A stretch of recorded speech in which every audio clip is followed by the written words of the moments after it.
Hi,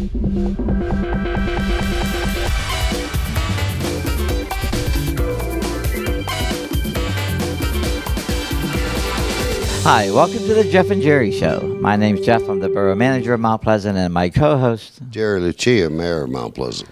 Well, the first thing I want to say is we're back. There was a little hiatus because of the coronavirus, and Armstrong wasn't filming anything new. No, they had reasons, good reasons, and they did some reruns. I think everybody who watched the neighborhood channel saw.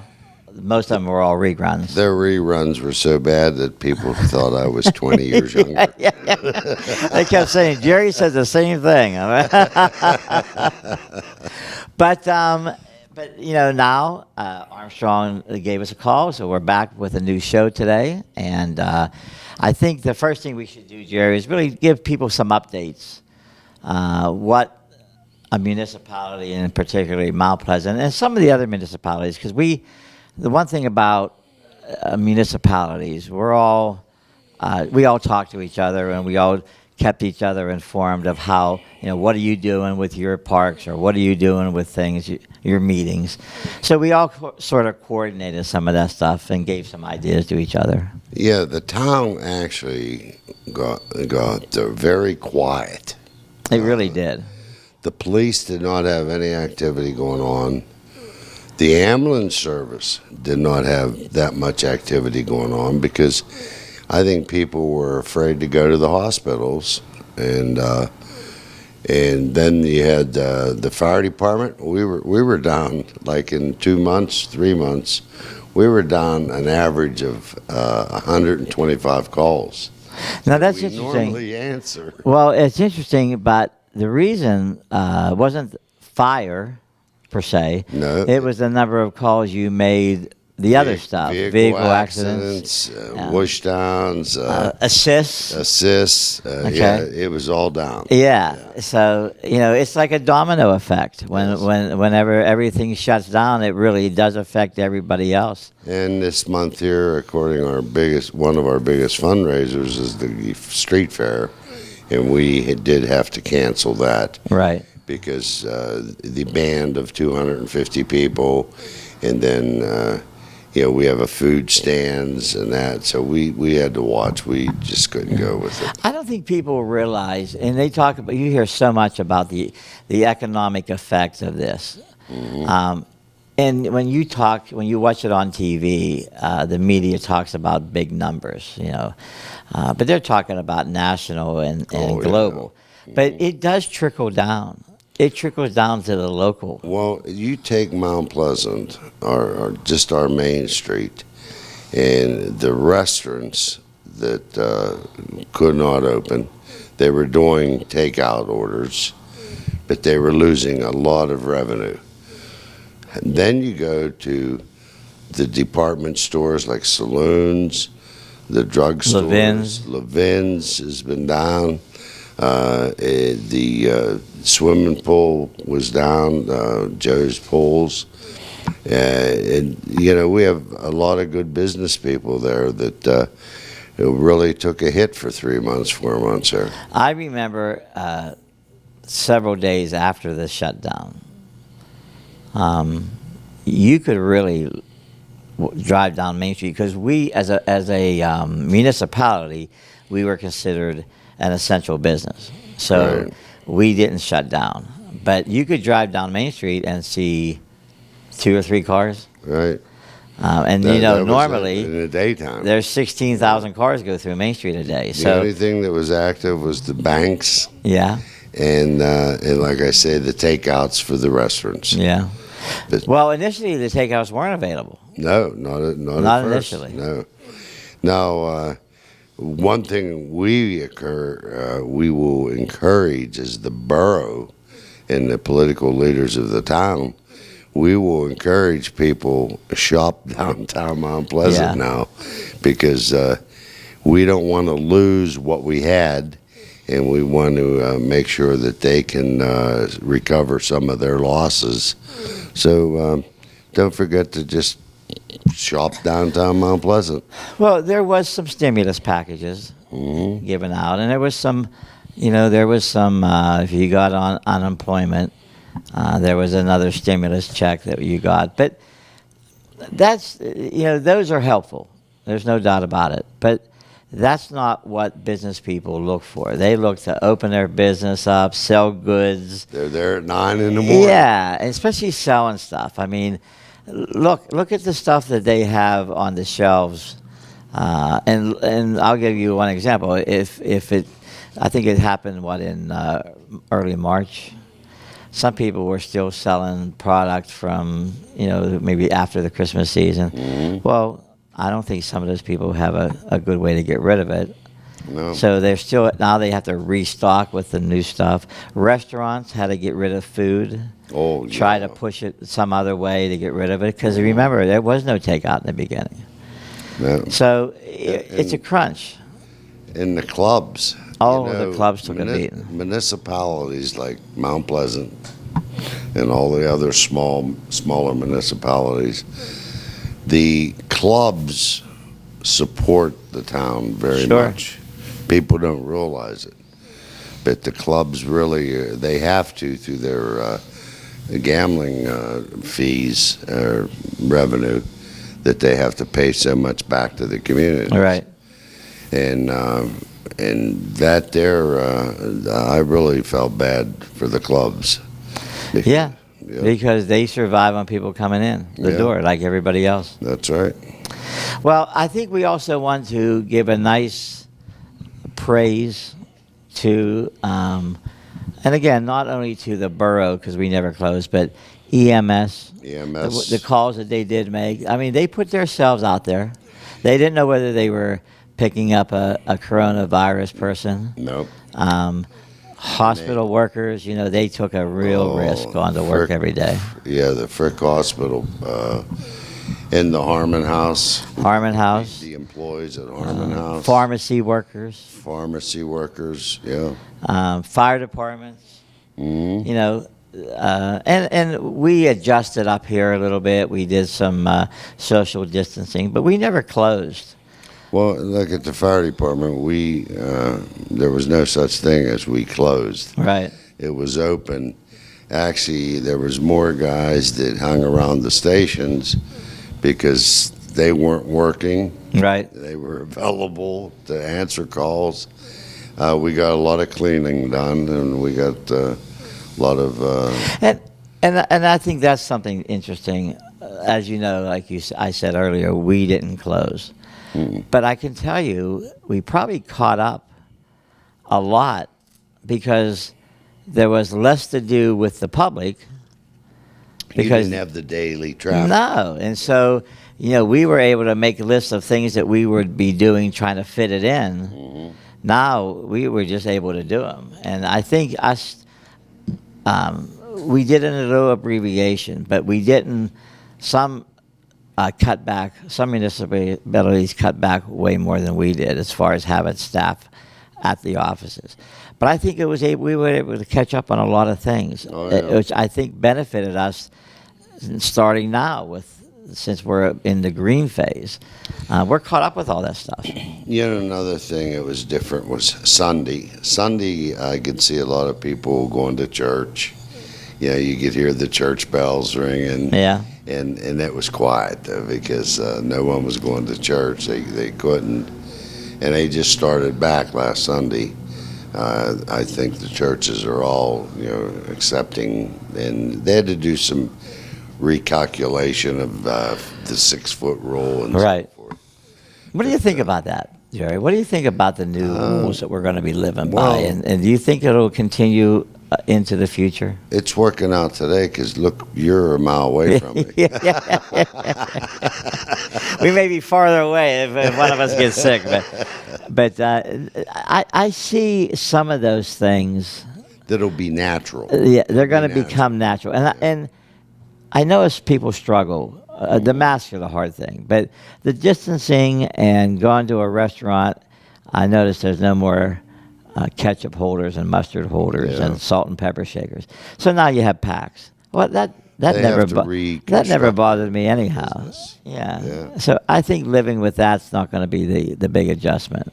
Restaurants that have the salad bars and so forth. They can't use them, Well, I do think there's China buffet. You could go to the salad bar. but they serve you.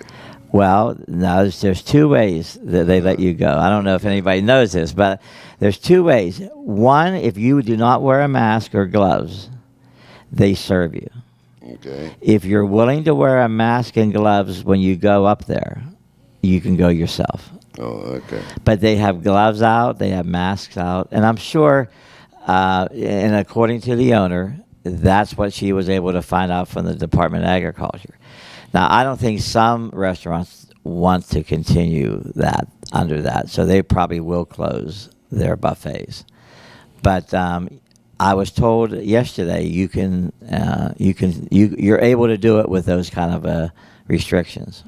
And you got to imagine, here's any restaurant that has sit down. They have to move tables and chairs so you keep the 6-foot rule. Well, every table they take out, they're losing money. Sure.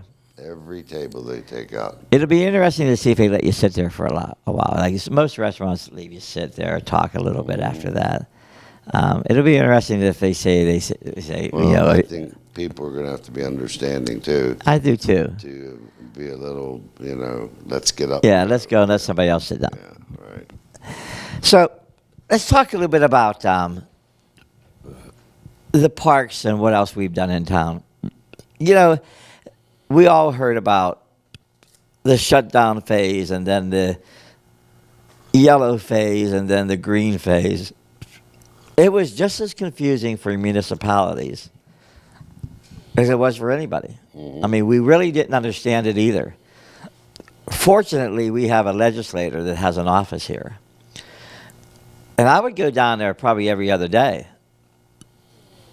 And there's times he didn't know what the updates were until the governor Yeah, he wasn't had getting his the press information. conference. Yeah. So we did open our parks, like most people I think did. Excuse me. We have signs up. Some of the bigger places, like the Murraysvilles and the Greensburgs, who have much more of a staff than we do, I think they're out there sanitizing some of the equipment based on some recommendations. Our signs say that it's up to you to sanitize, the equipment if you feel that needs to be done. Yeah, and the street department, they have a lot of equipment needs. I mean, different people drive different pieces of equipment. Well, they sanitize their own stuff. Sanitize around. Same But with, I'm talking like playground equipment, oh yeah. things like that. It would be, now they're saying that by hands is not the carrier. Not like it was, first it was wear your gloves because you're a carrier, or you could be a carrier. Now they're saying that it's not that much. It could be, but it's not that much. Well, there's been a lot of criticism about how this whole thing played out. When there's something we never dealt with, you always start way back from the basic, and you try to shut everything down and then make decisions, to make it better. It had to be tough making decisions because there was no data to go back on and say this is what you should do. Yeah. So you're playing it by ear. It was hard. It would be hard. We felt the best thing we could do is try to keep everything as natural as we could and not shut everything down. Well, I just hope that it all comes back. It won't be like it was, but we can get it coming back, like funeral home visitations, and that's very important. I mean, someone dies in the family, that people want to go give their condolences, and you can't. But my daughter had a baby. Yeah. And we couldn't go to the hospital. Just her and her husband could go there. Jeff, I heard that the hospital let everybody in but you. I was going to stand outside at the window, but those were tough, and even Everything went well. Too. everything went well. And then actually, we're going to show some pictures of the baby someday on the show because she's the best thing that happened to me lately. But even my mother, in a nursing home. Yeah, you have not been able to go in at all. No, and I understand because I know what happens when the virus hits nursing homes. It spreads real fast. I got to give my hats off to the Harmon. Me too. They stayed to that role. And they did it right away. They did it right away. And, I had to go in several times into the Harmon House, not visiting patients, but on business. And they check you out as soon as you hit the door. Yeah. They check you out. If you have a fever, you're not going in. And they really were hard on it. Yeah. They did it the right way. They did, and I do admire that too. You're right. And even the workers who can't stay there, who go home, they made sure that they were safe when they would come to work and leave work. Several times we had a little parade going in town, not a parade, but we had the fire trucks, the ambulances, and the police cars, and we would go through, like, if someone had a birthday party or something. I thought that was nice. Yeah, and then we would go, and when we did that, we always went around the hospital. And the nurses would come out at the emergency room. Yeah. And we knew when we come around, they'd be out and they'd be waving at us. But it was to show them that we respect what they do, their jobs. Yeah, they went to work not knowing either the situation they were under. No, they didn't. And when you watch the TV, I mean, there was days there, Jerry. It was bad news every day. Oh, yeah. People dying and people dying. And in the hospitals, the people that had something that should have been checked out at the hospital weren't because they were scared to go. Yeah. That's why the ambulance calls, which we see the call sheets every month, and we knew that they were down and out. But the last 2 weeks, people, I think, that were waiting before. Right. Wait no more. Well, you talked a little bit about the Fireman's Fair. Mm-hmm. So how did you make up some of that loss? Well, the losses, we have a ticket that goes along with the street fair, and so we will recover a little bit of losses there. But when we put it down on black and white, we stand to lose $20,000, and we just purchased a new fire truck because we had purchased it before the shutdown of everything. And our payments are like $2,500 to $2,700 a month. So we got to keep hustling, selling tickets. And you did some tickets on the internet, though. We did. And how did that work out? That worked out. I think we brought in $5,000 that normally we wouldn't. Yeah, that's good. Yeah. But then they sort of watch that doing the gambling on the internet. They don't want to do that. So we slowed down on it. Yeah, but you've had some people even buy extra tickets to help you. Rather, they might buy one or two tickets. They were buying 4 or 5. Mount Pleasant people normally would come in to buy 1 or 2 tickets. They were coming in buying 5 and 10 tickets. Yeah. To help us out, and that's just it gets you in the heart. That the support's out there in the public. Well, the big event prior to this show would have been our party in the park. Yeah, that's on July 3rd. It would have been on July 3rd this year. And everyone was looking forward to it. I know. And we enjoy doing it. We do a show there, how much. But it's a borough event, and council felt it was the right thing to do would be to postpone it. Now, we didn't cancel, and I use that word postpone, meaning we are planning to do it. It will be in the summer, and it will or be another, or early fall. Or early fall, yes. Yeah, so we're going to do we're planning on a party in the park whenever that number of gatherings goes up. because we get about a couple thousand people to it. Yeah. And I imagine when we were planning if we were going to have it or not, there's always a lot of the little children in the front. And how would you tell them you can't go? Yeah. Yeah. You got to be 6 foot apart. Yeah. But we just did it. This show is going to air next week, which would be the middle of June. Yeah. And we waited because I didn't think it was, I didn't know why we would cancel too early. Because this whole thing's changing week to week. Yeah. But, we did have to now make the decision. So that leads us to the next big event, which would have been the Glass Festival. Yeah. And we did not cancel it. That's the end of September, so Right. that's like August and September, 2 months, almost 3 months. Right. With So, counting June. for those who are going to ask, we did not cancel. And we wouldn't cancel it until much, much later on. We're planning it now as we talk. We're planning on having it. If we would cancel it, it wouldn't be our decision. It would be the state saying something, or they're going back to yellow or whatever.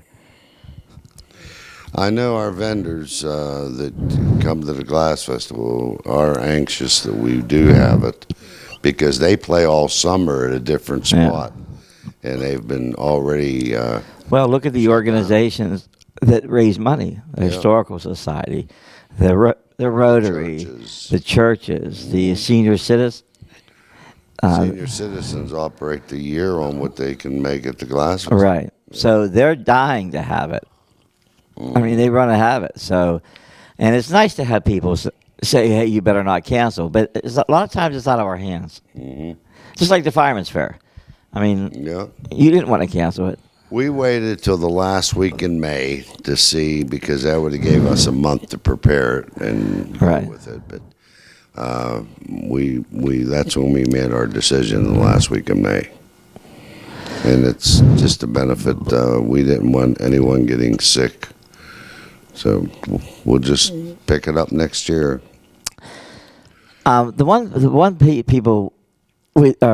group of people we didn't mention was the police department. Mm-hmm. Again, they maybe didn't write as many tickets, but they were still out there dealing with the public when they got the call. Well, and they put their health at risk. Now, one thing, like you mentioned, tickets. We have not done parking tickets in Mount Pleasant since March. Okay? People don't realize that the monies that collect out of parking meters actually pay one of the officers' salary for the year. And so we had to set back on that one, and nothing we could do we're just going to be at a loss. The borough, you've already did calculations, Jeff, between taxes and fees that we collect. You're over 100,000. That's right, and we're trying to make the adjustments. There's things that we plan on doing this year, so we're going to make the adjustment. Probably not do it this year, and then throw it in the budget for next year, because we have to make up for that loss somehow.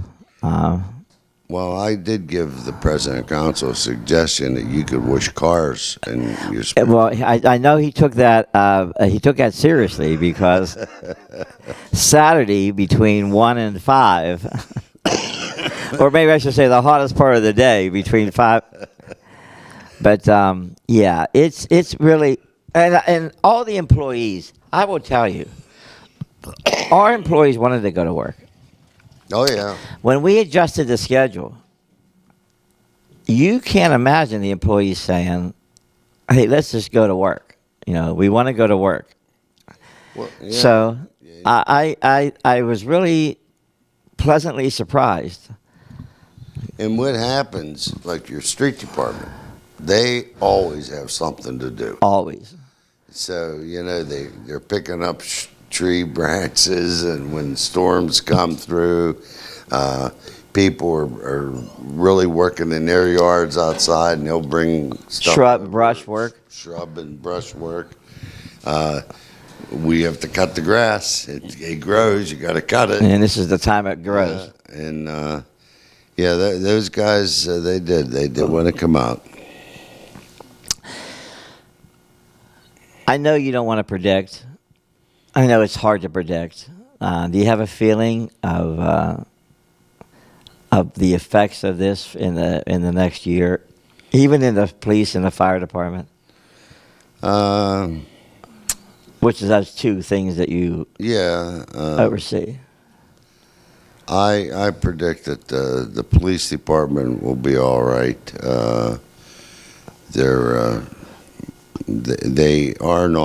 They haven't been enforcing speeding and that type of thing. But I said for the safety part of it, I would like to see them start monitoring the speeding more. Well, we announced it on Facebook that we're going to start. Yeah. And we took some criticism, but I don't know how. I mean, we have to do it sooner or later, you know. If they would, anyone that lives on Diamond Street will tell you, do it. Yeah. Or Main Street, because that's like a turnpike now. Yeah. But it's not that we want to. It's something that we have to just curb the speeding is the biggest thing. And that leads me to the final question. Mm-hmm. And again, it goes back to you and the police department. Well, there was a tragedy. A gentleman died up in Minneapolis. Yes. At the hands of the police department. There was a rally in town just last night, which was peaceful. Actually, it was pleasantly peaceful. It was. Everything went well. Everything went well. You know, there's so many different policemen across the country, and there's so many different everybody. There's good and bad everywhere. Our police department making any changes? Well, I'll tell you what. I left it up to the chief of police, and the officers we have right now are probably one of the best groups that we've had. Because I agree. Using a lot of part-timers, and they all seem very serious at their job, and no fooling around, and they won't be fooling around. And I think they would take their job serious. And I don't believe that anything like this would ever happen. George went over, the chief went over with all the officers about the routine stops. Right. Use of force. Yeah, the use of force when it's a traffic stop. No, we're not going to be doing that. Yeah. If it's a domestic and they need to use force there, it would be accounted for, and it still wouldn't be something that severe that happened. Right. My heart goes out to the family. My heart goes out to all the police officers across the United States of America, because everyone that's wearing that uniform right now is being looked at and being watched. You're right. It's a tough job. It is. I would not want to be a police officer. No. Well, I hope you enjoyed the show. I hope you enjoyed We're Back. Obviously, today's conversation was giving you an update, a little bit about what's been going on since our show went off the air for a while. The one thing I feel good about is we moved forward as a borough. We still did a lot of stuff, and we're still doing a lot of stuff, and I think we're in good shape as we move forward. And it was nice to see Rick back. Yeah, he lost some weight again. You know, he's always losing weight every time I see him. Well, he said he had to stay home a lot and he wasn't eating. Okay, so for Jerry and Jeff, this is the Jeff and Jerry Show, and we'll see you next time.